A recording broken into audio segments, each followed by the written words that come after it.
அன்பார்ந்த இறைமக்களே, கிறிஸ்துவின் மர்வ ஜபக்குழியின் வாயிலாக இன்று உங்களை சந்திப்பதில் நான் பெரும் மகிழ்ச்சி அடைகிறேன். மக்களை, சந்தோஷமாக இருக்கீங்களா? நிறைவாக இருக்கீங்களா? மகிழ்ச்சியாக இருக்கீங்களா? மன அமைதியாக இருக்கீங்களா?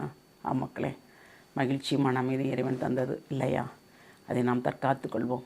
இன்று அவர் நமக்கு என்ன இறைவார்த்தை தருகிறார் பார்ப்போமா? இறைவாக்கினர் எசையா எழுதிய நூல் அதிகாரம் 61 இறைவார்த்தை 4, 5 மற்றும் 7. நெடுங்காலமாய் இடிந்து கிடந்தவற்றை அவர்கள் கட்டி எழுப்புவார்கள். முற்காலம் முதல் பாழாய் கிடந்தவற்றை நிலைநிறுத்துவார்கள். தலைமுறை தலைமுறையாக இடிந்து அழிந்து கிடந்த நகர்களை சீராக்குவார்கள். அந்நியர் உங்கள் மந்தையை மேய்த்து நிற்பர். வேற்று நாட்டு மக்கள் உங்கள் உழவராயும் திராட்சை தோட்ட பணியாளராகவும் இருப்பர். அவமானத்திற்கு பதிலாக நீங்கள் இரு பங்கு நன்மை அடைவீர்கள். அவமதிப்புக்கு பதிலாக உங்கள் உடைமையில் மகிழ்வீர்கள். ஆதலால் நாட்டில் உங்கள் செல்வம் இருமடமாகும். முடிவில்லா மகிழ்ச்சி உங்களுக்கு உரித்தாகும்.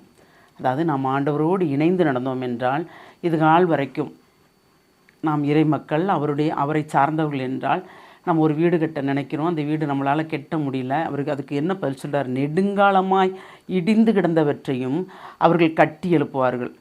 பாலடைந்து கிடந்தவற்றையும் நிலைநிறுத்துவார்கள்.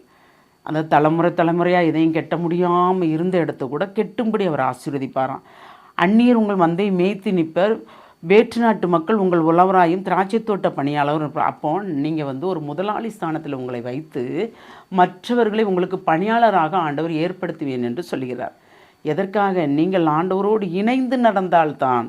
அப்படி இணைந்து நடக்கும்போது தான் எல்லாம் நன்மையாக நடக்கும்.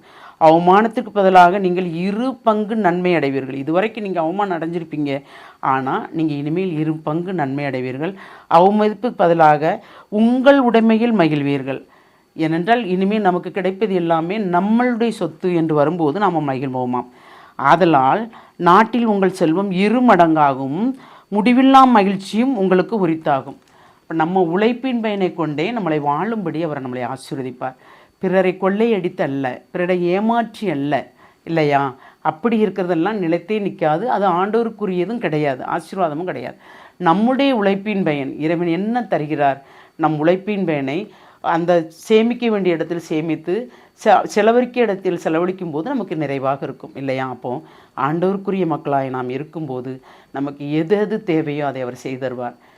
வீடு இல்லை, கட்ட முடியாமல் தவிக்கிறோம், ஒன்றுமே இல்லை, எப்படி கட்டுவோம் அப்படின்னு நினைப்பாங்க. ஆனால் இறைவன் நினைத்தால் எல்லாமே நடக்கும். நடக்குமா நடக்காதா? கண்டிப்பாக நடக்கும். என்ன சொன்னது இறைவன் அல்லவா? அவர் சொல்கின்றது அனைத்துமே நடக்கும் என்று நாம் நம்பும்போது எல்லாமே நிறைவு என்ற வார்த்தை தவிர வேறு ஒன்றுமே இல்லை.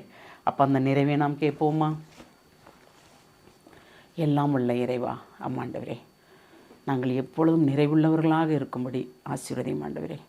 நீர் சொல்வீர் ஆண்டவரே, உங்கள் களஞ்சியங்கள் நிறைந்திருக்கும் என்று சொல்வீர் ஆண்டவரே. அதுபோல் உம்முடைய இறை மக்கள், உம்மை அல்லாதவர்கள் அனைவருமே உம்மை தேடுகிறவர்கள் யாராக இருந்தாலும் நிறைந்திருக்கும்படி, உம்மில் நிறைந்திருக்கும்படி, அவர்களும் நிறைந்திருக்கும்படி, பிறரையும் நிறைந்திருக்கும்படி செய்யும்படி தேவரீர் ஆசீர்வதியும் ஆண்டவரே. எல்லாம் வல்லவரே, உம்முடைய கிருபை இல்லாமல் ஒன்றுமே இல்லை. நீர் இல்லை என்றால் நாங்களும் இல்லை ஆண்டவரே.